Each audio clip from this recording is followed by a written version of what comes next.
In the 1960s, China fought battles with both India and the Soviet Union. In India, the India-Soviet alignment at that point alienated the United States during the Cold War. And what resulted was clearly an adversarial relationship with India. When the Soviets invaded Afghanistan in 1979, the U.S. and Pakistan worked together to support the Afghan insurgents who were then battling against Soviet occupation troops. Yes, during the Cold War, Pakistan was an ally, but the Cold War is over.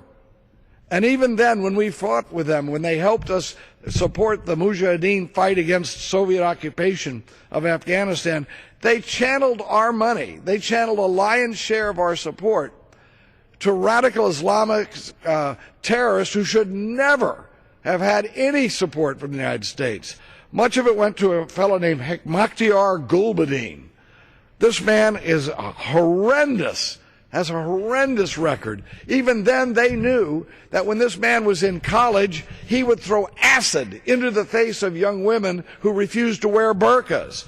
And we were giving our aid to Pakistan, who gave it to a man like that? Well, the Cold War is over, and there's no reason for us to give them aid that they can pass on to terrorists anymore. Yes, the Cold War is over. And since the Soviet Union's collapse in the early 1990s, basic elements of American security have fundamentally changed. The Pakistani-China friendship since that time has deepened. And who is our adversary today?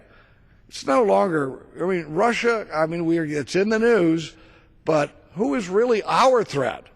Radical Islam and an emerging China that is much more aggressive than the Russians could conceive of being.